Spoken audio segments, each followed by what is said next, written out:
So performance related transaction codes here. SAP performance related transaction codes here. So the first transaction code is called the ST01 system trace.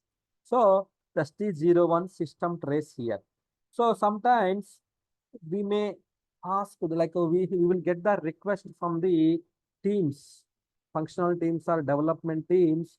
So to enable the trace. So the existing logs are not enough. Please enable the trace here. Go to ST01 transaction code. Just here we can enable the what trace he wants to enable it. Authorization trace or kernel trace, DB trace, RFC, what trace he wants us to ask activate it. Then we can enable the trace. Then we can ask user to reproduce the issue. We have enabled the trace. Now logs collection started in the back end. So now user can do the something in the back end. So something like SU01 transaction code, he got the authorization error. SCC4, he got the authorization error. Something he got the errors. So he wants to collect the logs. Then we have collected the logs. Then go for the analysis, right? Go for the analysis.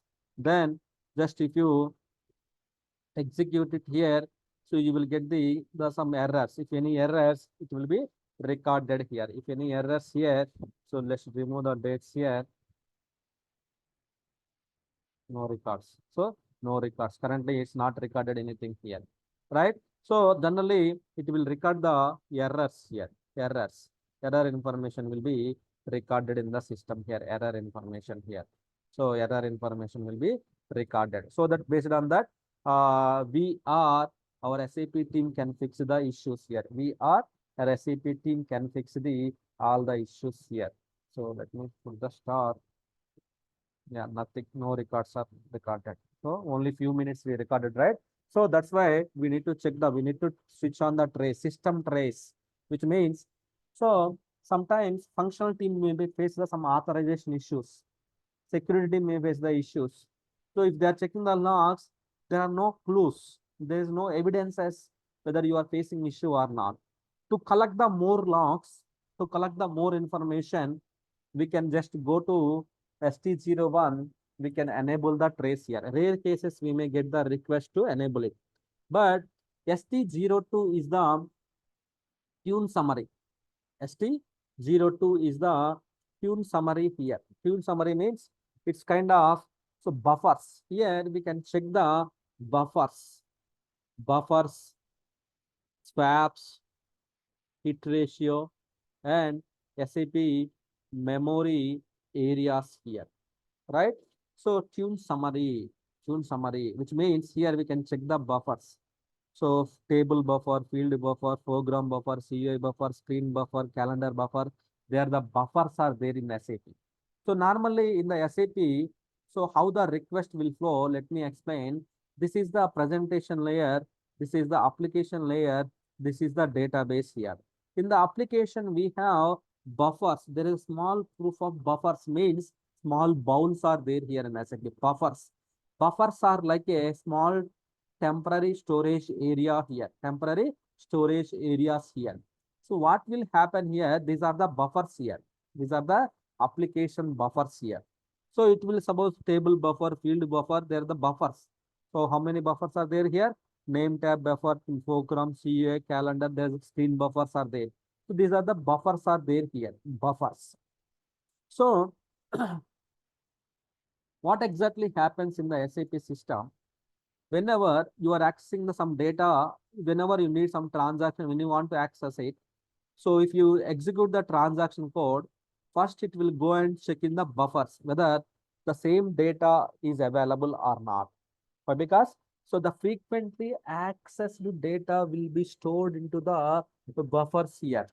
The accessed data will be stored into the buffers. The frequently accessed data. Suppose some users, they will frequently use this transaction code SM50, 51 sales related. So that time system will be very fast, right? If you access the new transaction code, it will take some time to grab the data, right? So we should not face that type of time lagging issues. So buffers are like a temporary storage area.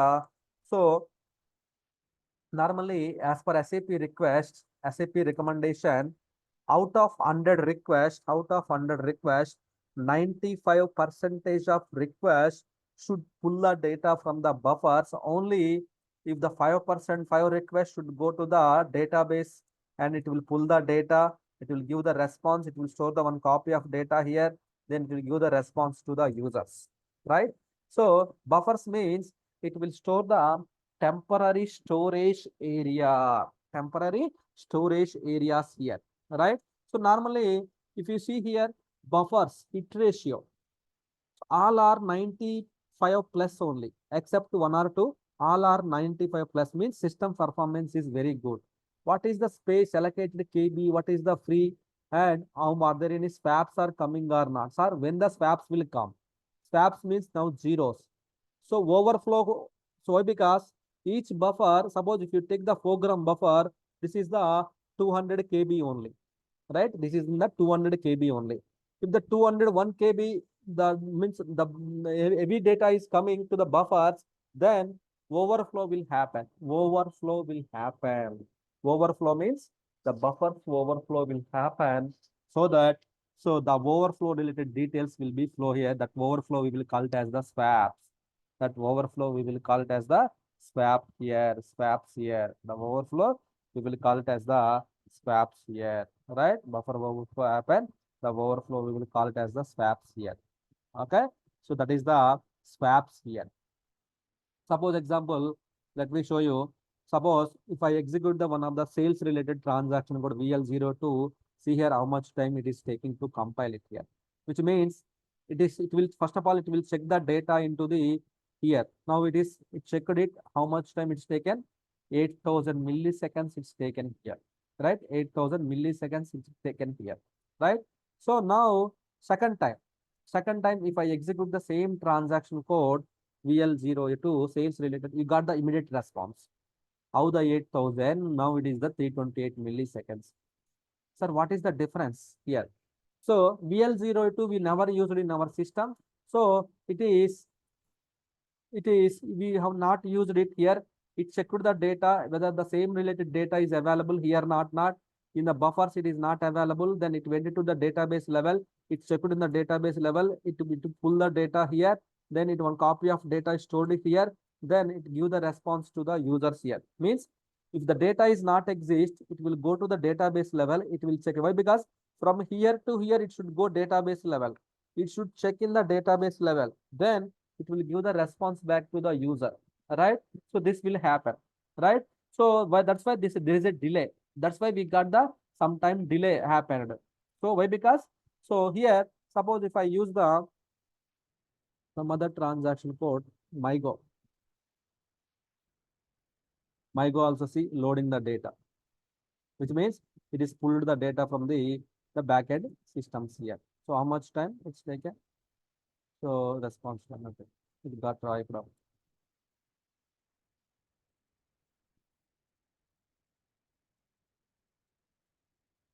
Normally, sales related transaction codes will take very longer time here. The sales related transaction codes may take very longer time here. Sales related transaction codes, right? So let's take the order references here.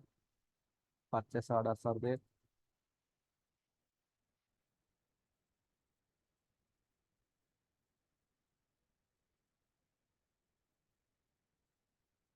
Okay, so this will take in time. Now, if we execute once again, immediately you will get the response. So what is the difference, the first attempt and second attempt? When the first attempt here, what happened here, you got so it will check the first attempt, it will check the data into the buffers. In the first attempt, it will check the data into the buffers here. So if the buffers, if there is no data in the buffers, if there is no data, then it will go to the database table level. It will pull the data from the database level. Then it will give the response back to the users. It will give the response back to the users here, right? So that is what we need to check that one here, right? Buffers are like a temporary storage area, temporary storage area here. So it contains the frequently accessed data. Sir, what are the buffers means? Here types of buffers are there here. We go to the ST02, here we have the number of buffers are there here. The foreground buffer, CA buffer, screen buffer, calendar buffer. So there the number of buffers are there here, right? So then in these buffers, the data will be stored. The data will be stored here. Sir, I want to know detailed way what data will be stored here.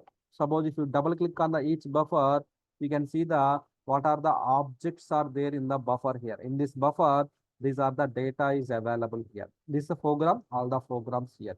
So maybe if you go to the screen buffer, there is a some history. History also you can check how many swaps are occurring or not. We can check it out here. So table buffer, right? We can see the how much allocated free space, what are the objects are there in the table buffer. These are the tables here. All are the table buffer, table related information is exist here. So buffers are like a temporary storage area. Here we can check the ST02, we can check the buffers utilization, swaps, hit ratio, memory areas, all those things we can check in the buffers. All the things we can check in the buffers here. Is the buffers here. Okay, so that is the buffers related utilizations and all those things here. Okay, got it. So that is the buffers related information in ST02 transaction code here. Okay, so yeah, next one is called the ST03. ST03 transaction code. This is the very important. So shall I explain or will you guys practice?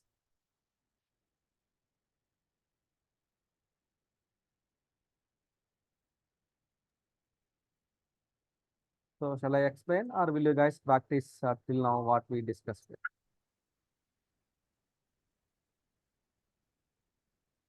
Please Yeah, explain better. Okay, explain, right? Yes. Okay. Okay. ST03. It is a workload analysis. Workload analysis here. ST03 is the transaction code. In this transaction code, we can check the SAP workload. ST03 transaction code here. ST03 transaction code workload. SAP workload. We can check it out here. So here we can check the what is the response time of the SAP today, last 10 minutes, last 5 minutes, last 1 hour. So then we can check the response times here, how the system is behaving, like what are the transactions are executed in the last 24 hours, which user is causing the very high response. So why the system is very slow during that last hour. So all the information we can check in the ST03 or ST03n, we can check it out. ST03n, we can check it out here. We can go to the ST03, go to the device. Suppose you want to check the, okay, we have the 2018 data is there, right? So just click on the, otherwise in our systems also, if you go to our NP1 system,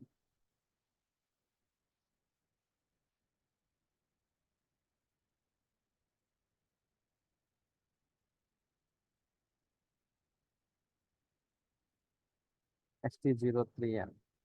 Okay, in our system, we have the two application servers. Go to the here device or weekly wise or monthly wise, how much you want to check it out.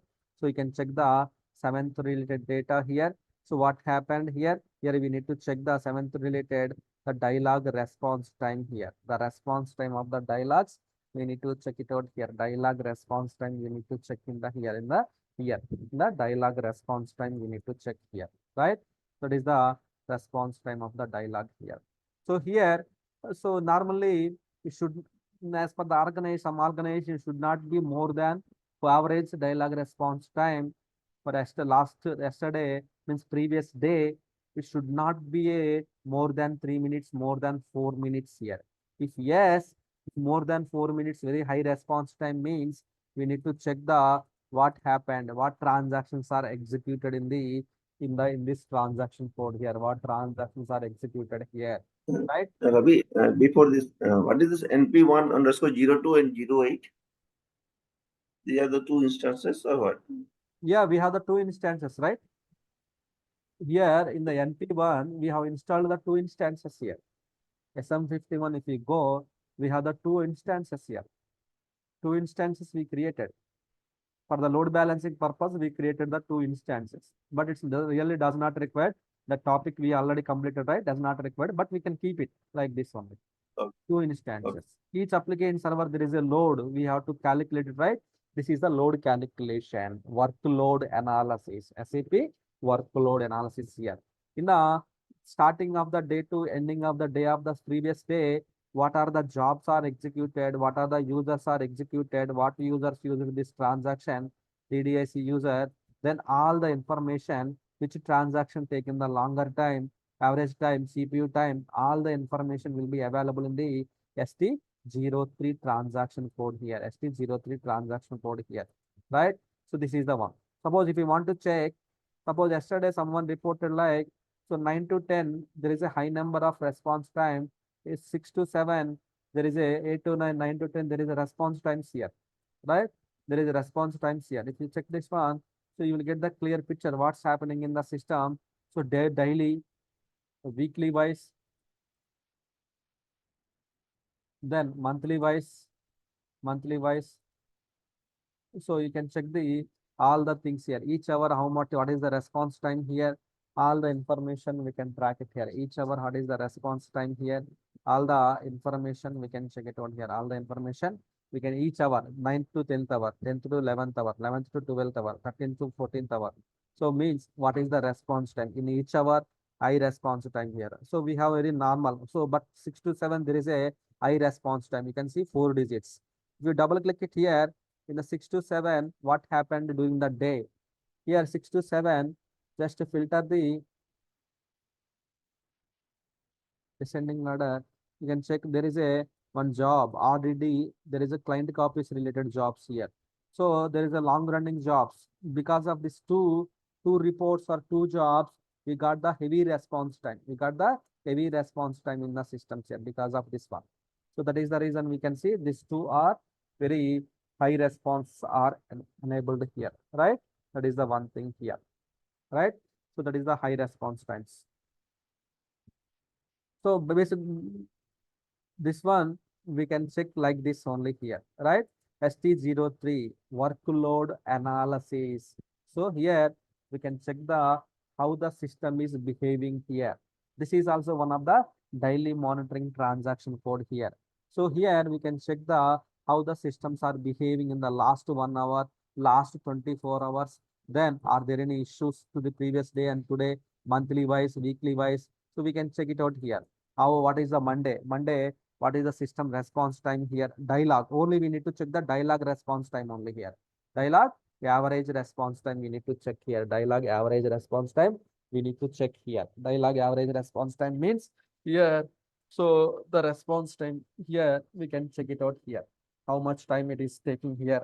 All the information we can see it here. All the information we can see it in the dialogue average response time here. So why? Because only dialog work process is responsible, take the user request, complete the user request until user log off, the dialog work process will support, right? So here we need to check only dialog response times only here as part of the day-to-day activities. So but here previous day, last 24 hours. So sometimes you may get the request saying that yesterday, so high basis team, yesterday 1 to 2 p.m. this time, there is a system is very slow. Can you find out what executed, who executed, and what is the response like that? He may ask you. Then you can go to the transaction profile. You can see yesterday how many, what are the transactions are executed here. SMGW, someone executed SMGW to DDIC user, right? SC37, someone executed. So then this is a very high response. Someone executed the SGen. This is also very high response, right? So then based upon this, we can find out what executed what here, right? So this is what we can see it here, right? This is what we can see it here. So this is the ST03 workload analysis. This is the SAP workload analysis. SAP workload analysis we can find out from here. Okay, so that is what we have to check it out here. So I'm stopping here. That's enough for today.